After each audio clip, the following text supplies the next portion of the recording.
بسم اللہ الرحمن الرحیم۔ السلام علیکم۔ آج 28 اکتوبر ہے اور دن ہے سوموار کا۔ جسٹس یحییٰ افریدی صاحب کا بطور chief justice Pakistan judicial site پر اوپن کورٹ میں آج پہلا دن تھا، اور ان کا جو 2 دن تھے، ہفتہ اور اتوار، وہ انہوں نے انتظامی سائٹ پہ بہت بڑے فیصلے کیے۔ آج ان کا پہلا دن تھا اوپن کورٹ میں، اور دوسرا ان کا آج فل کورٹ جو انہوں نے میٹنگ بلائی تھی وہ بہت امپورٹنٹ تھی، اس کی طرف سب نظریں تھیں اور سب کو انتظار تھا اس کے اعلامیے کا۔ وہ اعلامیہ آپ سن چکے ہوں گے، دوبارہ میں آپ کے سامنے رکھتا ہوں کہ اس اعلامیے میں سب سے امپورٹنٹ 2-3 چیزیں کیا ہیں، اور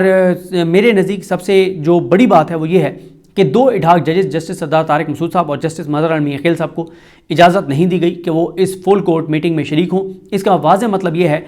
کہ ان کو سپریم کورٹ کے معاملات سے الگ کر دیا گیا ہے، اور اس کا واضح مطلب یہ ہے کہ جسٹس یحییٰ افریدی صاحب کے وہ معاملات نہیں ہیں جو قاضی فائز عیسیٰ کے تھے۔ قاضی فائز عیسیٰ نے ان 2 ججز کو ایڈہاک جج کے طور پر اس لیے لایا تھا کہ وکلا کا الزام یہ تھا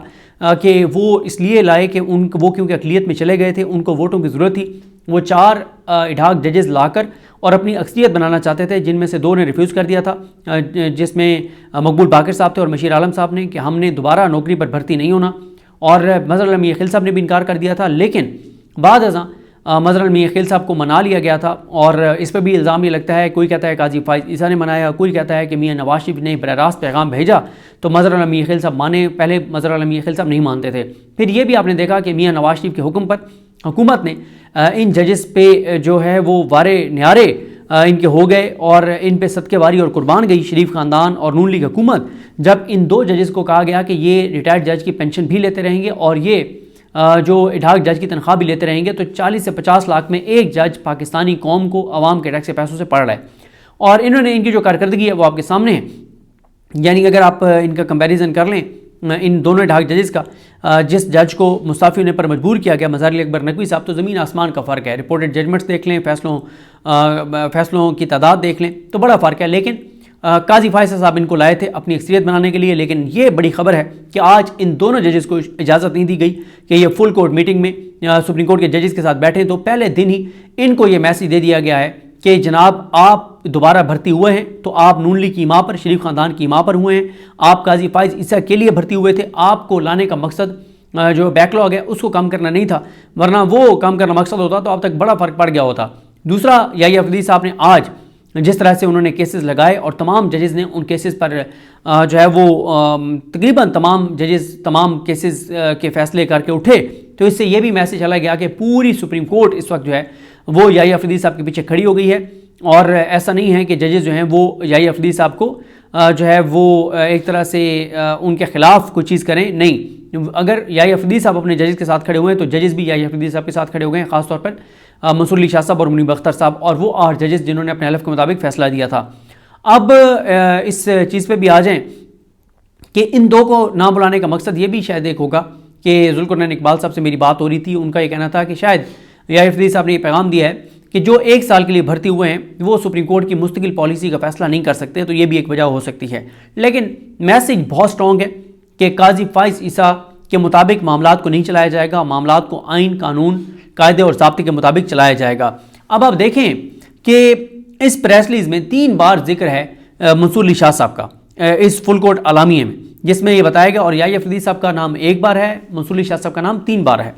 اس میں یہ کہا گیا کہ آج 28 اکتوبر 2024 کو سپریم کورٹ آف پاکستان اسلام آباد میں معزز justice Yahya Afridi chief justice of Pakistan کی صدارت میں ایک فل کورٹ میٹنگ منعقد ہوئی، جس میں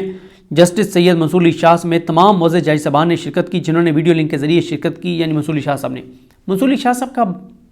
خصوصی طور پر ذکر کیا گیا ہے، یعنی یہ حکومت کے لیے بہت بڑا صدمہ ہے کہ جس منصور علی شاہ کو اور منیب اختر صاحب کو وہ گیم سے آؤٹ کرنا چاہتے تھے، وہ دونوں ججز کھیل میں مکمل طور پر واپس آ چکے ہیں، اور ان کا ذکر خصوصی طور پر کیا گیا ہے کہ وہ ویڈیو لنک کے ذریعے شریک ہوئے۔ پھر یہ کہا گیا کہ یہ اجلاس ادارے میں سپریم کورٹ کی کارکردگی کا جائزہ لینے اور مقدمات کو نمٹانے کے لیے بلایا گیا تھا، جس میں کیسز کے بیک لاگ کو کم کرنے اور عدالتی کارکردگی کو بڑھانے کے اقدامات پر توجہ دی گئی تھی۔ رجسٹرار نے موجودہ کیس بوجھ کا ایک جائزہ فراہم کیا اور مقدمات کے بر وقت فیصلے کے لیے اقدامات کا خاکہ پیش کیا۔ انہوں نے تازہ ترین اعداد و شمار پیش کیے، جس سے ظاہر ہوتا ہے کہ اس وقت 59,191 مقدمات زیر التوا ہیں، اور جسٹس سید منصور علی شاہ کے تیار کردہ کیس مینجمنٹ پلان 2023 پر مبنی 1 ماہ کا نیا منصوبہ متعارف کرایا۔ اس منصوبے میں واضح معیارات کا تعین کرنا، تمام زمروں کے مقدمات کو مؤثر طریقے سے منظم کرنے کے لیے انفارمیشن ٹیکنالوجی کا استعمال کرنا شامل ہے۔ یعنی جو پلان بنایا تھا منصور علی شاہ صاحب نے، اس کو بطور سپریم کورٹ ادارہ ایکسیپٹ کر لیا گیا ہے، اور یحییٰ آفریدی صاحب منصور علی شاہ صاحب کے پلان کو ایگزیکیوٹ کرنے کی طرف جا رہے ہیں۔ یہ حکومت کے لیے کوئی چھوٹا پلان نہیں ہے، یہ حکومت کے لیے چھوٹی خبر نہیں ہے، چھوٹا صدمہ نہیں ہے، یہ بہت بڑا صدمہ ہے۔ اس کے بعد کہا گیا کہ کیس مینجمنٹ پلان کا جائزہ لیتے ہوئے معزز ججز نے پلان کے اہداف کو حاصل کرنے کے لیے متعدد حکمت عملیوں پر تبادلہ خیال کیا۔ فوجداری اور دیوانی مقدمات جیسا کہ ماہانہ پلان میں تفصیل سے بتایا گیا ہے، خصوصی 2 اور 3 رکنی بینچز کو مختص کیے گئے تھے تاکہ کیسز کے جلد جو ہے وہ ان کو نپٹانے کی طرف جو سفر جو ہے وہ آگے بڑھایا جا سکے۔ عزت مآب ججز نے نظام کی مزید بہتری کے لیے قیمتی بصیرت اور سفارشات پیش کی، اور کیس کے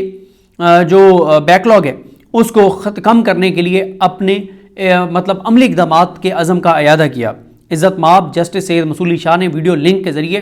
شرکت کرتے ہوئے اضافی تجاویز پیش کی۔ اس سے یہ بھی ثابت ہوتا ہے کہ منصور علی شاہ صاحب بالکل دل برداشتہ نہیں ہوئے کہ ان کو نہیں بنایا گیا، بلکہ انہوں نے یحییٰ آفریدی صاحب کو مزید تجاویز دیں کہ اگر آپ یہ اقدامات کریں گے تو اس سے بیک لاگ کم ہوگا، اور ظاہر ہے اس وقت بیک لاگ جو کم ہوگا تو وہ کریڈٹ یحییٰ آفریدی صاحب کو جائے گا، اور یہ نہیں ہے کہ منیب اختر صاحب اور یحییٰ آفریدی صاحب جو ہے وہ ایسے اقدامات کریں جس سے ان کو یہ لگے کہ یار کریڈٹ تو یحییٰ آفریدی صاحب کو چلا جائے گا۔ تو یہ حکومت کے لیے بہت پریشان کن چیزیں ہیں۔ اس کے بعد یہ بھی ہے کہ انہوں نے تجاویز پیش کی، اور جن کا مقصد کیسز کے بیک لاگ کو کم کرنا اور ابتدائی طور پر 1 ماہ کے لیے طریقہ کار کی کارکردگی کو بہتر بنانا ہے، اور اس کے بعد 3 ماہ اور 6 ماہ کے منصوبے شامل ہیں۔ معزز چیف جسٹس نے تمام ججز کا شکریہ ادا کیا کہ وہ کیس مینجمنٹ پلان کو مکمل طور پر لاگو کرنے کے عزم کے ساتھ بیان کردہ اہداف کو حاصل کرنے کے عزم کے ساتھ ہیں۔ 2 دسمبر 2024 کو طے شدہ فل کورٹ میٹنگ کے اگلے سیشن میں پیش رفت کا جائزہ لیا جائے گا۔ یہ بہت ہی امپورٹنٹ ہے کہ ان ججز نے جو تمام ججز اپنے چیف کے ساتھ کھڑے ہو گئے ہیں، اور خاص طور پہ منیب اختر صاحب اور منصور علی شاہ صاحب مکمل طور پہ جو ہے وہ سپورٹ دے رہے ہیں یحییٰ آفریدی صاحب کو، اور حکومت کے لیے بہرحال یہ بہت پریشانی کی بات ہے، اور اس پہ آپ دیکھیں گے کہ اب حکومت زیادہ دیر چپ نہیں رہے گی، ریئیکٹ بھی کرے گی۔ اور ایک چیز اور میں بات کرنا چاہ رہا تھا، کسی نے کل میری توجہ دلائی کہ آپ کو اس پہ بات کرنی چاہیے کہ جب ہمارے عہدوں پر بیٹھے ہوئے لوگ جب عہدوں پر ہوتے ہیں اور عوام کے ٹیکس سے پیسے دینے ہوتے ہیں، تو اس وقت یہ جو ہے وہ بزنس کلاس میں سفر کرتے ہیں، اور دیکھا آپ نے کہ قاضی فائز صاحب نے جب جیب سے سفر کرنا تھا تو وہ اکانومی کلاس میں گئے، اور یہ بات درست ہے، یہ صرف قاضی فائز عیسیٰ کا مسئلہ نہیں ہے، یہ ہمارے جتنے بھی ہم دیکھتے ہیں کہ ہمارے جتنے سارے تو نہیں لیکن اکثریت بیوروکریٹس کی ہو، ہمارے حکمرانوں کی ہو، ہمارے وزراء کی ہو، کہ جب انہوں نے عوام کے ٹیکس کے پیسوں سے پیسے بھرنے ہوں تو یہ جاتے ہیں بزنس کلاس میں، اور فوج ظفر موج ساتھ لے کر جاتے ہیں، پورے پروٹوکول کے ساتھ جاتے ہیں، باہر جا کے اور مہنگے ہوٹلوں میں رہتے ہیں۔ ابھی آپ نے دیکھا کہ وزیر خزانہ محمد اورنگزیب صاحب سے بھی بڑا سخت ایک امریکہ میں سوال ہوا کہ آپ کس منہ سے آ کے بھیک مانگتے ہیں ان ملکوں سے، جب آپ آ کے اور مہنگے ہوٹلوں میں رہتے ہیں اور عوام کے ٹیکس کے پیسوں سے بھاری بھرکم پیسہ جو ہے وہ آپ ان رہائش گاہوں پر خرچ کرتے ہیں۔ ہماری ایک ملاقات ہوئی تھی میری اور ثاقب بشیر صاحب کی عارف علوی صاحب کے ساتھ، اور عارف علوی صاحب نے بتایا تھا کہ جب عمران خان بطور وزیر اعظم پاکستان گئے تو انہوں نے کس طرح کی رہائشوں میں رہے، اور تاکہ عوام کے ٹیکس کے پیسوں سے پیسے خرچ نہ ہو، اور جب عمران خان پرائیویٹ وزٹ پر پہلے گئے تھے تو اس وقت عمران خان کو کیونکہ وہاں مقامی لوگوں نے رہائش ارینج کر کے دی ہوئی تھی تو کتنی مہنگی رہائش میں وہ رہے تھے، لیکن جب عوام کے ٹیکس کے پیسوں سے پیسہ خرچ ہونا تھا تو تب عمران خان جو ہے وہ بڑی سادہ سی رہائش گاہ میں جو سرکاری وہاں پہ تھی پاکستان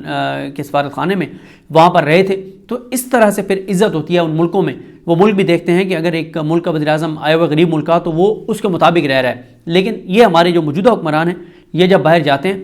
تو جس طرح کی یہ رہائش گاہوں میں رہتے ہیں اور جس طرح سے یہ پروٹوکول لیتے ہیں اور جس طرح سے یہ اپنے ساتھ فوج ظفر موج لے کر جاتے ہیں تو وہ ملک بھی دیکھتے ہیں کہ کیسا یہ غریب ملک ہے جس کے حکمرانوں کو کرتے دھرتے جو ہیں ان کو کوئی فکر نہیں ہے۔ اور قاضی فائزہ کو بھی آپ نے دیکھ لیا کہ کس طرح سے وہ اکانومی کلاس میں ایک عام پاکستانی شہری کی طرح جا رہے تھے۔ ظاہر ہے اب اپنی جیب سے پیسے لگانے ہیں تو وہ اسی طرح سے ٹریول کریں گے۔ گو کہ آپ نے ایک اور چیز بھی دیکھی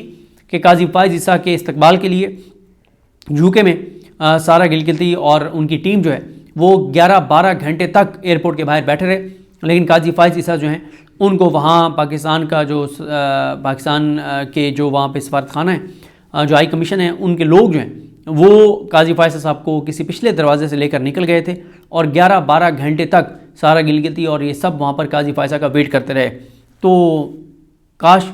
اس وقت بھی ہمارے ملک میں جو عہدوں پر